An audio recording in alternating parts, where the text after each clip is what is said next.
Assalamualaikum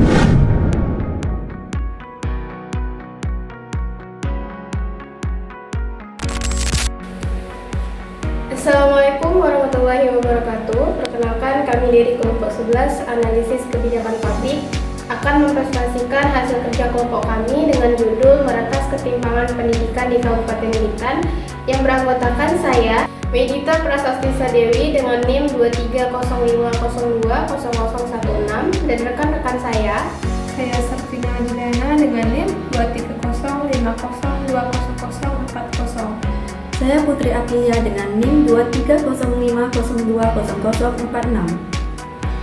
Baiklah, yang pertama adalah ketimpangan akses pendidikan. Masalah paling mendasar yang kita hadapi adalah akses pendidikan yang belum merata.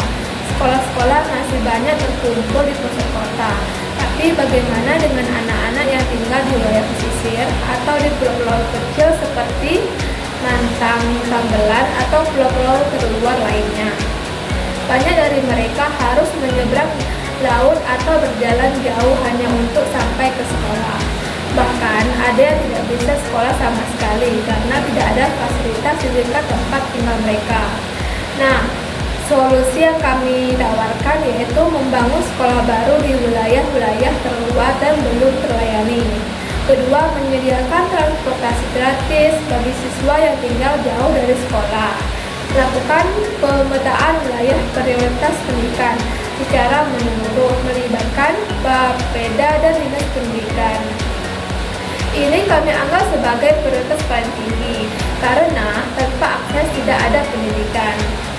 Kedua, yaitu keterbatasan fasilitas sekolah.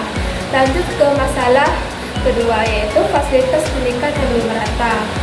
Fakta di lapangan menunjukkan masih banyak sekolah-sekolah dengan gedung yang rusak, tidak layak pakai, tidak ada laboratorium, perpustakaan seadanya, bahkan toilet pun kadang tidak berfungsi.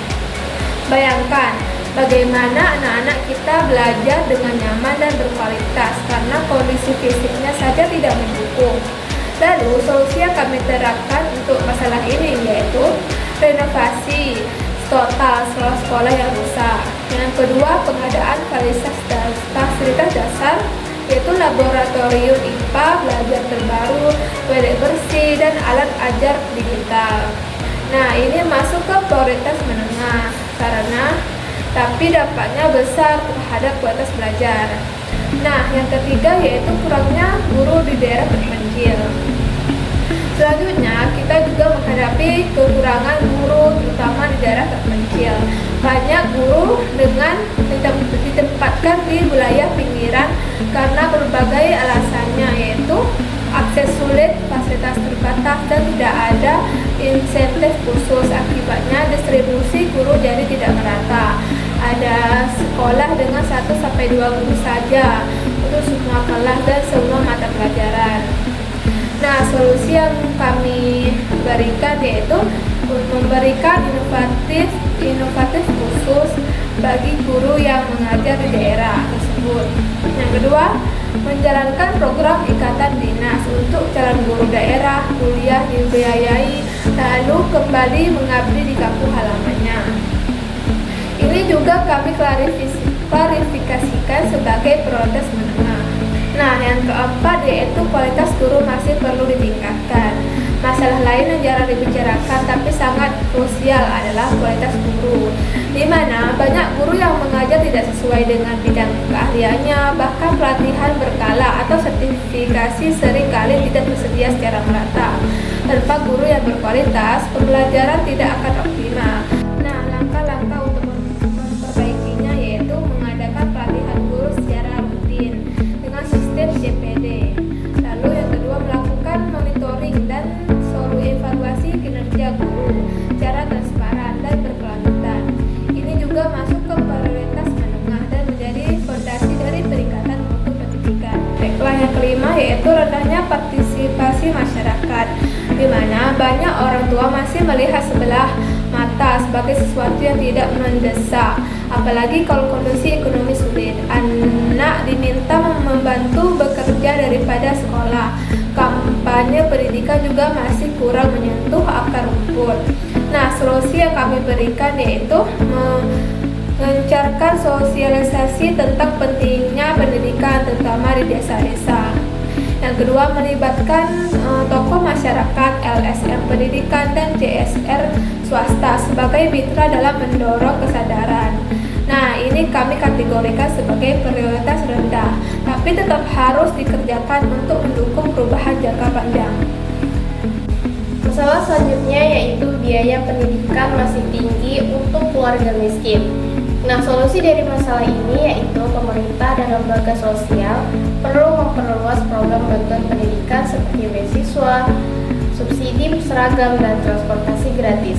Serta sekolah dapat mengadakan program gotong royong atau donasi untuk membantu siswa yang kurang mampu. Prioritas masalah ini yaitu sangat prioritas. Selanjutnya yaitu minimnya pemanfaatan teknologi dalam pembelajaran. Solusi dari masalah ini yaitu sekolah bisa mengadakan pelatihan penggunaan teknologi bagi guru dan siswa, dan juga menyediakan perangkat belajar seperti komputer dan tablet secara bertahap, terutama di sekolah-sekolah terpencil. Prioritas masalah ini yaitu prioritas rendah. Selanjutnya yaitu partisipasi orang tua yang rendah. Solusi dari masalah ini yaitu sekolah bisa melakukan sosialisasi pentingnya pendidikan kepada orang tua melalui pertemuan rutin atau media lokal, dan juga melibatkan orang tua dalam kegiatan sekolah seperti kelas parenting atau gotong royong. Masalah selanjutnya yaitu tidak ada listrik atau internet. Solusinya, sekolah dapat mengajukan program elektrifikasi desa dan pengadaan internet ke pemerintah atau CSR di perusahaan. Sekolah dapat menggunakan metode pembelajaran luring atau offline seperti modul cetak atau radio pendidikan. Prioritas masalah ini yaitu prioritas rendah. Selanjutnya yaitu buku dan alat tulis minim. Solusi dari masalah ini yaitu pemerintah dapat menggalang donasi buku dan alat tulis dari masyarakat, perusahaan, atau alumni sekolah, dan juga dapat memanfaatkan perpustakaan keliling atau sistem pinjam buku antar sekolah. Prioritas masalah ini yaitu prioritas rendah. Oke, baik. Selanjutnya yaitu persiapan siswa menghadapi UN atau AKM. Permasalahan pertama adalah ketidakpastian siswa dalam menghadapi ujian nasional atau asesmen kompetensi minimum. Hal ini disebabkan oleh keterbatasan pemahaman guru terhadap format ujian serta kekurangan latihan atau simulasi yang diberikan kepada siswa. Solusi yang kami usulkan adalah pelatihan guru secara rutin mengenai format AKM dan pelaksanaan pre-on berkala di sekolah.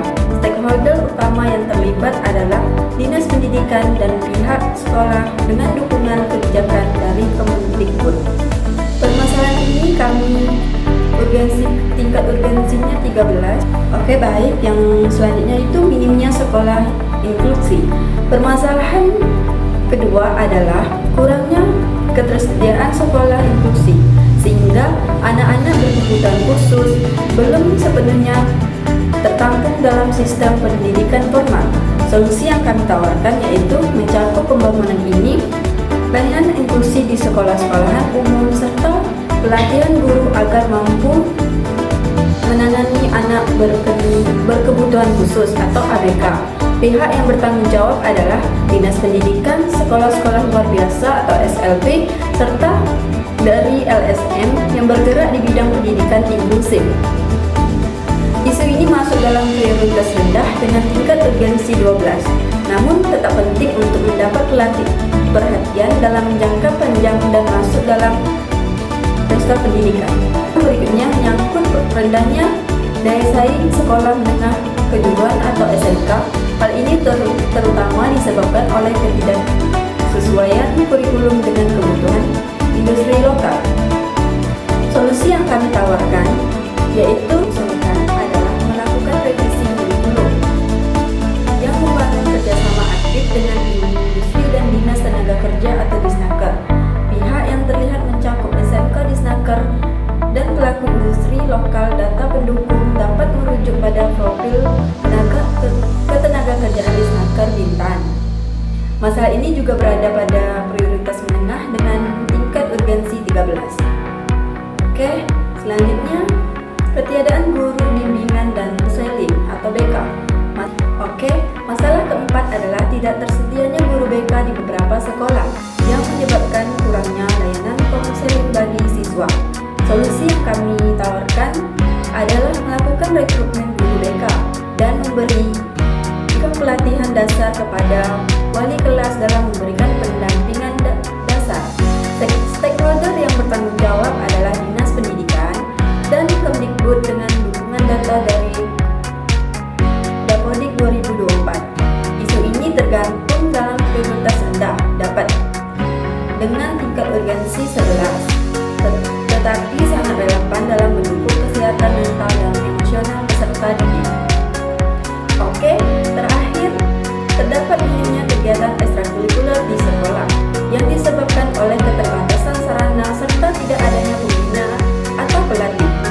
Solusi yang diajukan adalah mengalihkan sebagian dana BOS untuk mendukung kegiatan ekstrakurikuler serta menjalin kerjasama dengan program tinggi seperti umrah, kampus kita sendiri, dan organisasi kependudukan.